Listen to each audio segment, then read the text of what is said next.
In 94 counties in Tennessee, it's just football. But not in this town. In Lewis County, this is a way of life. You're tuned in to the High Forest Sports Network. Marty Spears, Matthew Farr, and Josh McDonald bringing you the action. Kickoff is right around the corner. This is Lewis County football. Welcome, everybody, to this week's edition of the Panther Coaches Show. We're live from Bobby W. Sharp Stadium. We plan on making this a weekly event. We've got a lot of great ideas on how to grow this to a weekly spectacle, you might say. Panthers coming off a big win last week over a stout Houston County team. Panthers winning 40-21. A lot of great things you can take away from the game this week. I just wrote down a couple of things. Drew Ray, you can't talk about this game and not talk about Drew Ray. 5 touchdowns, 253 yards, averaging 10.4 yards per carry this season. Just impressive numbers by the senior. Also, we talk about Cole Skelton. He's done a solid job this year. His first time starting quarterback. Coach Eisner, if you'd like to add a few things on what you've seen from the past week and what you were impressed with, and give us your thoughts on this past week's game. Yeah, I've told a lot of people this past week was crazy, obviously, and we want to send all of our wishes to both of those families this week. But man, school was kind of crazy. It's crazy week. All of our kids were on such a high and then such a low, and I saw some of my players just devastated. That I think they've hung the moon, can't do no wrong, and they were just devastated. It was really dialed into me. And then we get out here and play a game Friday night, and I told them that this community needed something to come together with. They rallied around all of those people, which was phenomenal. But they also come out to show their support to our team and as well to the community and the families. And we got down, or we started out 10-0, and honestly, if we missed a touchdown pass right after, honestly, we hit that, the game's over. We go up 17-0, and we probably run away with the thing. But we missed a touchdown pass, and then 2 plays later, we fumbled. And it's like, okay, this is a reflection of this week.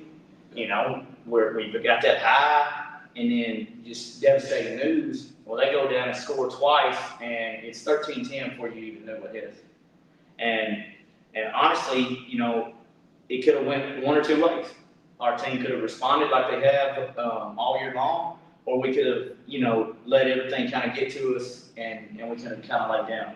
But we went on a 90-yard drive following that, and then proceeded. I think we scored twice in like 4.5 minutes before half.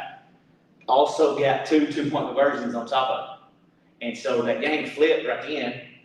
And then, you're coming in at halftime on a high, obviously, which is phenomenal. And we told them at half, we get a stop right here, we're going to knock them out. And that's what our guys did. I think we recovered the fumble, Coach? In 2 or 3 plays in. Yeah, 2 plays in. Inside the 10, scored on the next play.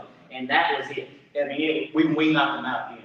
And so the team, so proud of those guys, and like I said, what they endured. And then, like I said, it had a chance to go either way, and they really responded the right way. And we're very proud of that. I was listening, or trying to watch and listen to the game. I was out of town this Friday night, and I purposely didn't find out the score. I wanted to listen to the game live, listen to Josh and Marty. I apologize. I didn't introduce who all is here tonight. I'm Matthew Farr. I got Josh McDonald with me. Marty Spears is out of town this week. Our guest, well, he's not our guest. He'll be a permanent fixture with this show every week. Is Coach Ronnie Geiser. Our guest this week is our defensive coordinator, Coach Alex Clayton. But I was listening to this game with no knowledge of who won. I purposely didn't look on Coach T or MaxPress or anything like that to find out a score. But whenever, they scored twice there and went on that score spree there, and it was the end of the first quarter, beginning of the second quarter, I guess. But when we come out, we score back to back within 2 minutes? Yeah, it's cool. It's like, that says a lot about this team. Starting beginning of the season, maybe you had some questions about this team. I don't think you can question their grit right now after what they went through this week and how they reacted. Hopefully that carries on through the rest of the season. I don't see why it would not. Well, probably from my takeaway of it is, I feel like Houston County this is the type of talent that we're gonna face going into the playoffs. I don't know where they stacked up in the region. I think they're a very solid football team. And they showed us what they were made of because they got up off the mat. Yeah. I mean, we come out, we started well, we got up 10-0, and all of a sudden, Same thing. they come back and punched us in the mouth. That's what a good team does. Absolutely. We took their punch in the mouth and came back. I've seen teams in the past would have folded in that situation, but this one responded. That, to me, like you're talking about on an emotional week, that says a lot about your team. Absolutely. And of course, you roll out one emotional week into what will be another emotional week, because you go from playing a Houston County team to probably your most traditional hated rival. It's Loretto. Yep. It's Loretto, but that's one of those. It's a regional game. It means something as on the schedule, but it also means something because it's Loretto. Yeah. And that's one of them. It's, for my part, got 30 years of history with them. It's got a little circle around it because it means just a little more. Like the SEC, Ronnie. I It agree. just means more, man. I agree. And you want to start discussing Loretto, we will try our best to keep this FCC friendly. Well, we know how you feel about it, that's for sure. No doubt. But kind of going into that, I mean, Loretta's, they beat us twice in a row. Yes. 2 years ago, we had a pretty good football team, and essentially that was our only loss, and they beat us for the region. So left a sour taste in our mouth. And then last year, kind of a crazy game. What we give up? 63 points. That can't happen. And you like to think when you score 45 or whatever, you're gonna win most nights. Well, we got crushed. And so, I told our coaches all summer, the one game that I want the most is Loretto. It's been circled on my map. And we're coming in with a lot of momentum, which is a good thing for our guys. It's the polar opposite as to what Loretta's coming into this game. They've had a bad start to the year. I think they lost their first game to Cornersville 38-28. Lost last week to Lawrence County 48-0. So they're looking to bounce back, looking to rebound, looking to prove something. So it's polar opposites as to the mindset of these two teams. There's one thing about it, man, the thing about rivalry week is know exactly what they're you're 0-2, we're 2-0. Guess what? Mean nothing. Sometimes Doesn't mean a thing. they're gonna show up. That's all there is to it. This is home while we go over there.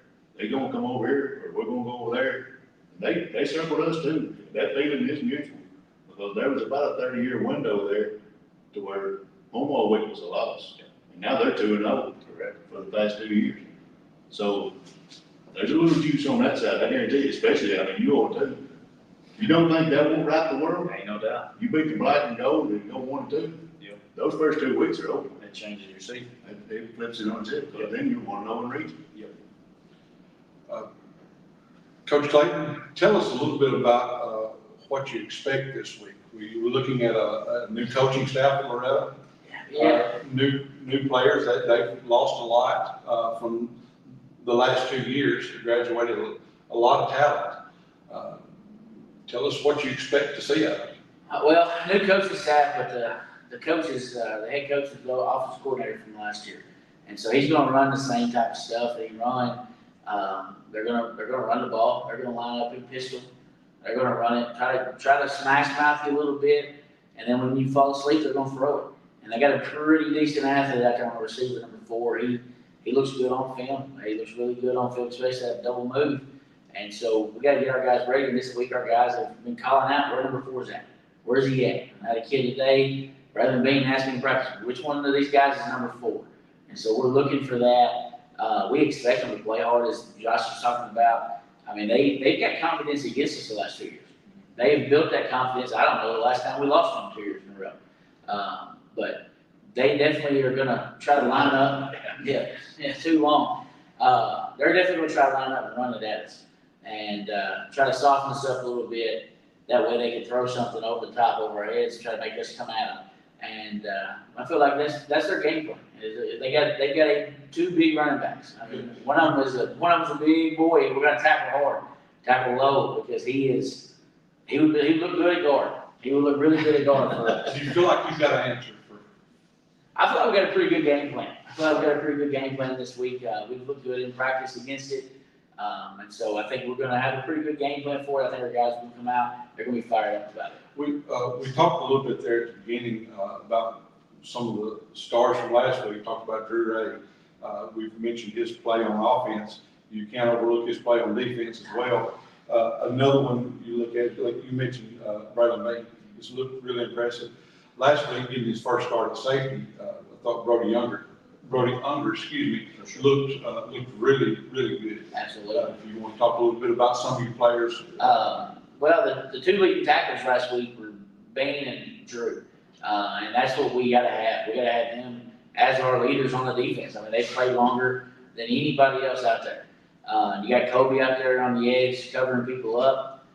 Like you said, Brody Unger come in last week, first start ever. And, I mean, he did really, really well. He was in the places he needed to be. And I think he's only going to get more confidence, and he's going to be better as we go on throughout the year. Our boy Tattoo Unger, that's what we call him, Tattoo Unger. He's a ball player, man. He's an athlete. Our 2 middle linebackers, they're both sophomores, Braden Cooper and Gavin Coker. And both of them, they have motors that don't quit. They have been impressive. They have been impressive. They've really impressed us because going into the year, you don't know what you're going to get with the sophomore. And you know you're going to have some sophomore slumps here and there. But man, the thing they do, they go wide open. At all times, they're going to go wide open. And you can't talk about our defense without talking about our front 3. Our front 3, man, and Cade Carroll too. Cade Carroll's coming off the edge of the front 4, essentially. Cade's also playing a little hybrid position. So Cade's has a little bit more freedom this year in what he's going to do. And he's causing havoc. But then our other 3, man, they are hands in the dirt every play. And, they look undersized, but they have motors. I mean, you got Nate James, you got Kobe Cates, and right in the dead center in the middle, Tucker Jones, man. He's a ball player. And I think if any team is going to try to single block him, please do. I hope you single block him because he's going to make every play that you run right anywhere near him. He's going to make it if you single block him. You're going to have to double him. And that's what happened last week on that fumble. We went to a little bit different look, and they doubled him. They doubled him. They doubled one other guy. And we had so many guys open to fly into the football. So you have no choice. You have to double at least one of them, if not all of them. Week 1, we were talking in the booth whenever we were playing Zion Christian. We kept hearing Tucker Jones' name. It seemed like there was 3 or 4 plays, Josh. He was very disruptive. I mean, His name was called. He said, if they were single blocking, he was destroying the play. It was, even sometimes when they would pay more attention to him, he was still blowing up the play. Yeah. Taking 2 guys blocking, he was never disruptive. Like we said, we've got on them all summer long about every play is your play, buddy. Every play is your play. Make somebody double you.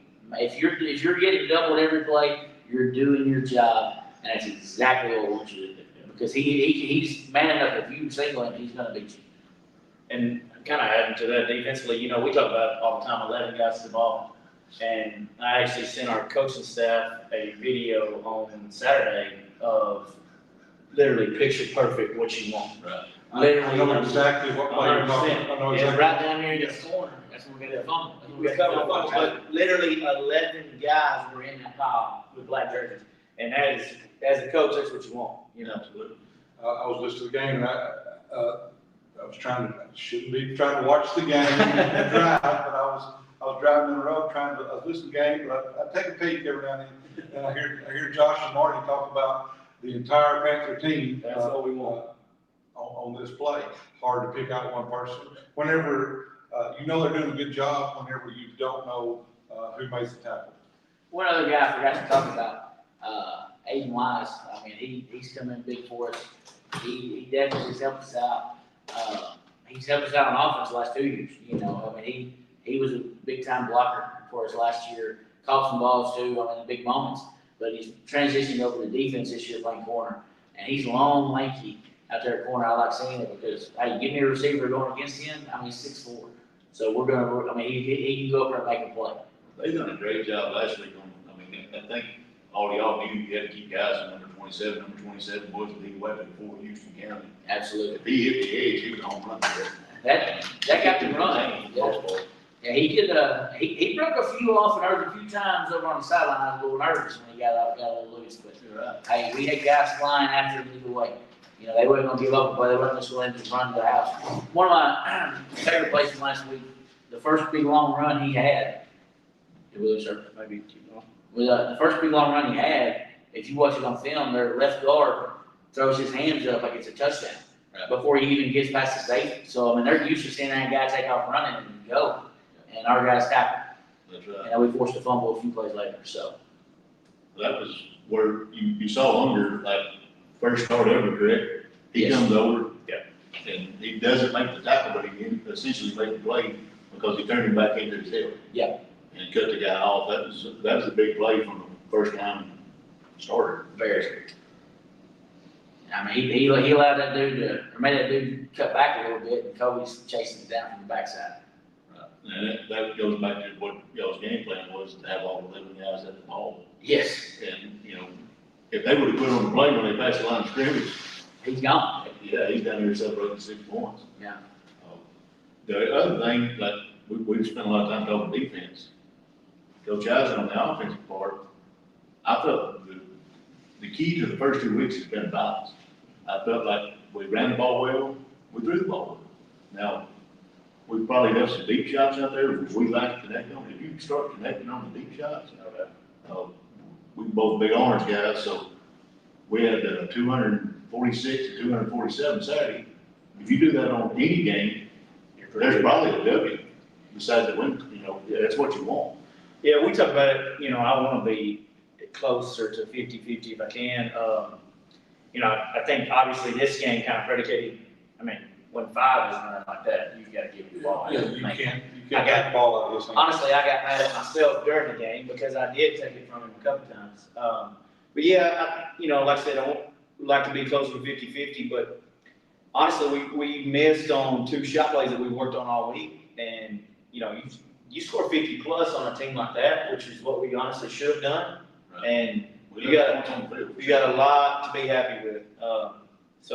And I think we will hit on those. The second one, you know, we threw the deep post on the backside of the Cade, and honestly, I shouldn't have caught it because he had been cramping literally the whole second half right before. And he couldn't go. He gave me everything he had, but he couldn't go full speed. And honestly, probably one of the best balls Dakota's thrown was that. Yeah, it was perfect. And I think if Cade is, you know, if Cade is not cramping and is healthy, that's touchdown. So, yeah, very, very happy offensively. Our guys are truly getting after it on both sides of the ball.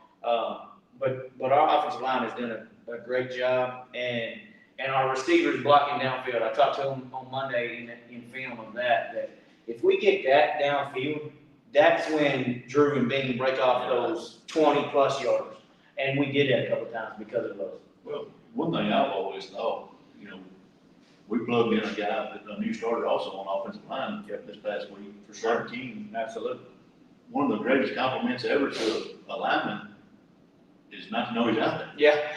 If you notice, the lineman is probably not in a good situation. Agree. And, you know, every time I looked out there, it was, I mean, Yeah. you didn't have free runners coming. No, we, I believe it was maybe second half, we ran a counter, for a touchdown, probably from about 40 yards away. and he had the block on it. I mean, phenomenal job. So really stepped up, did a good job, and we're gonna need that. You know, we've lost two guys at guard already, and so guys have to step up, and I think they've done a good job with it. I agree. It's a game of attrition, and, you know, usually by the end of the year, you're as good as your depth. No doubt. And right now, our depth has proven to be pretty I solid. agree. It's good to see somebody like Hunter get a start. Yeah. He's stuck it out and, finally get his chance to make an impact. It's good to see all the guys, you know, Unger, man, Unger jumped off.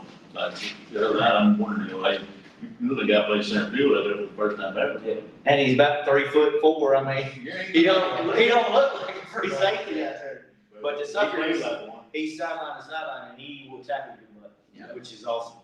And kind of while we're on this, I do want to say this, I can't let it go without it. Josh, you and I talked about it, I think the other day. Our special teams, both weeks, Absolutely. have been phenomenal. Absolutely. I've got a new guy, lady, Coach Yard, and he does a phenomenal job with it. But our guys have really bought into that. We obviously ran a kickoff back the first game, the opening kickoff in the second game, passing midfield.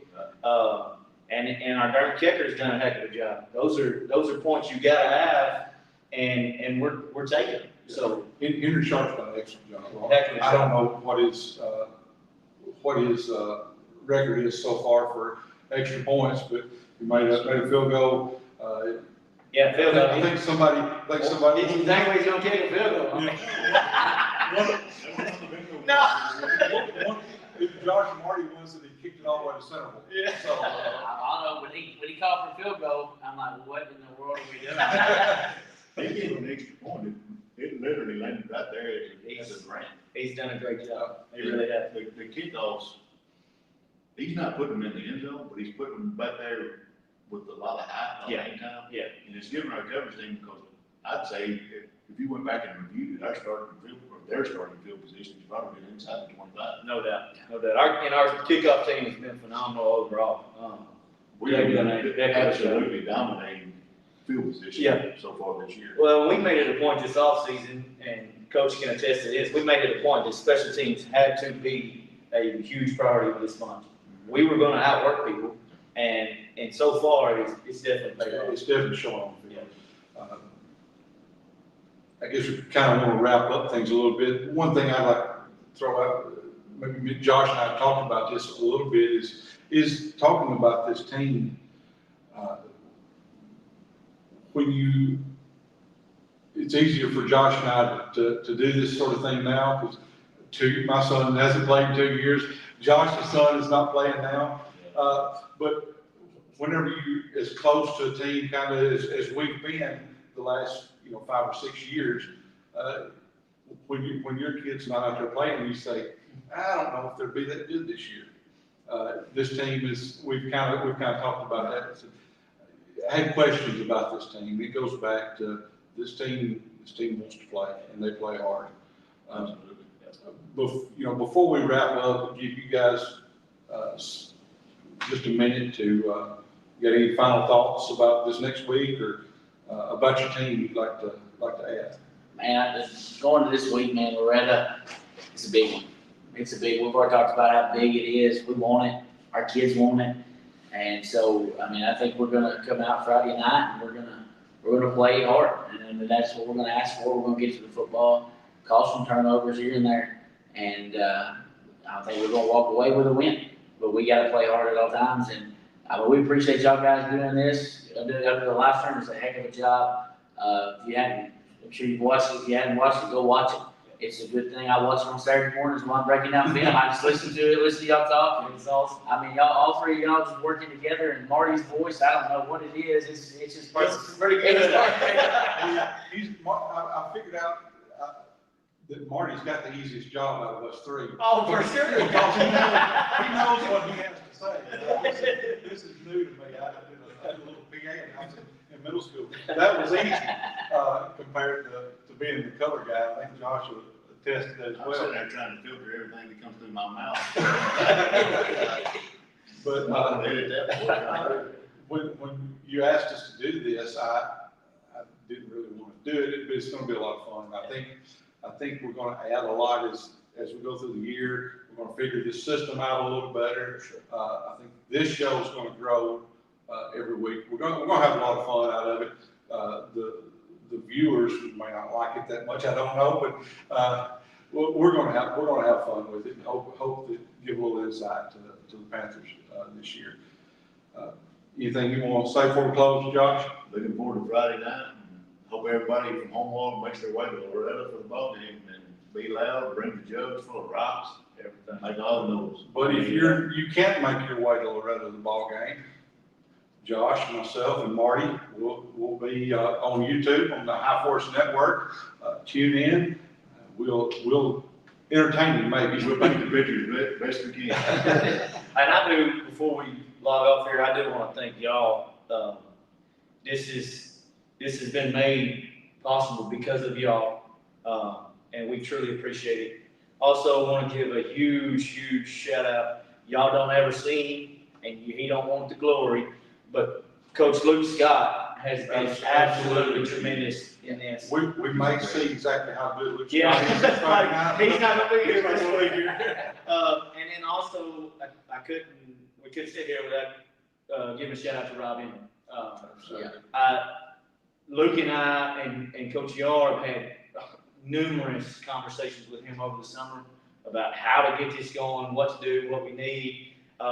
He's helped us with cameras. He's helped us with iPads, tripods. I mean, he has been absolutely awesome. And it's truly a great thing. And I hope the fans do enjoy it. I think they are. I've heard nothing but good comments so far, other than they would rather listen to somebody besides me, probably. I've heard nothing but good compliments. Absolutely. Look forward to seeing everybody Friday night.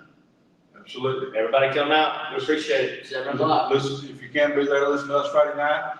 We're gonna try to go on Tuesday nights, starting next week. So be looking for us to go live on Tuesday nights for our coaching show. We may have a little better name next week for our show. Probably. Thank you guys. Thank you everyone. Thank you. Thank you.